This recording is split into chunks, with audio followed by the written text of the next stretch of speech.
wabarakatuh. Perkenalkan, aku Fadil Muhammad Arif, biasa dipanggil Fadil.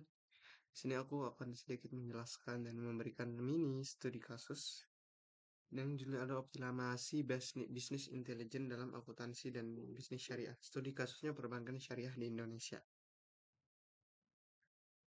Yang pertama, apa sih bisnis intelijen itu? Bisnis intelijen adalah sekumpulan proses teknologi alat yang digunakan untuk mengumpulkan, mengolah, serta menganalisis data sehingga dapat menghasilkan informasi berguna bagi pengambilan keputusan. Bisnis intelijen membantu organisasi memahami pola tren kinerja melalui visualisasi data, laporan, dan dashboard interaktif. Dengan BI atau Business Intelligence, data yang awalnya terpisah-pisah dapat diintegrasikan sehingga lebih mudah diakses yang dipahami secara real time. Tujuan akhirnya adalah meningkatkan efisiensi, efektivitas, serta kualitas keputusan manajerial yang berbasis pada fakta, bukan intuisi semata. Bank Syariah Indonesia sebagai salah satu aktor utama, pemain utama di Indonesia, kita tahu sendiri, dalam perbankan syariah, rutin menerbitkan laporan keuangan, laporan keberlanjutan, laporan triwulanan, dan laporan tahunan, serta laporan kepatuhan Dewan Pengawas Syariah yang tersedia untuk publik. Relevansinya, kenapa ngambil dari kasus Bank Syariah Indonesia?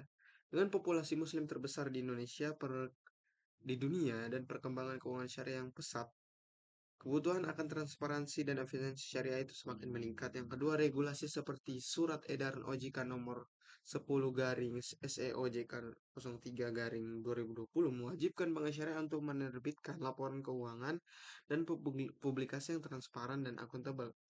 Proses digitalisasi dan perubahan pelaku nasabah yang mengharapkan layanan cepat transparan juga menjadikan bisnis intelijen sangat relevan sebagai pendukung transformasi digital.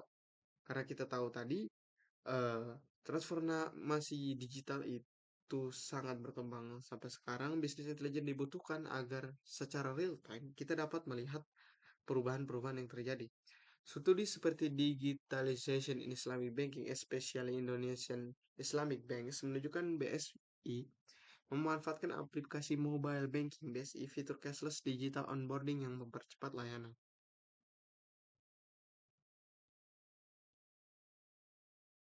Studi kasus tujuan BI memantau performa ekonomi dan keuangan syariah untuk sektor UMKM, memberikan rekomendasi produk syariah vintage yang tepat mengukur kepatuhan syariah mendukung inklusi keuangan. Jadi, misal kita ada yang mengajukan, kalau kita bilang mudharabah atau pembiayaan di bank syariah, jika dengan BI kita tuh bisa men-tracking secara langsung.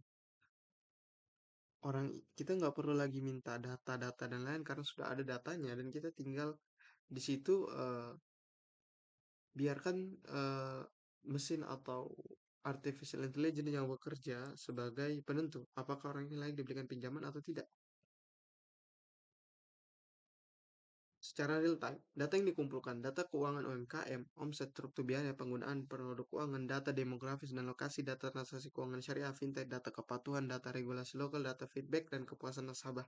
Ini juga termasuk dari BI. Karena sekarang feedback dan lain-lain tidak manual. Jadi kita bisa memberikan saran dan lain dengan aplikasi mobile. Analisis clustering kami untuk mengelompokkan UMKM berdasarkan performa kebutuhan. Rule-based system untuk memberikan rekomendasi produk. Visualisasi dashboard menunjukkan indikator seperti profit share, rasio pembiayaan produktif, NPV per sektor UMKM, tingkat penggunaan produk vintage syariah.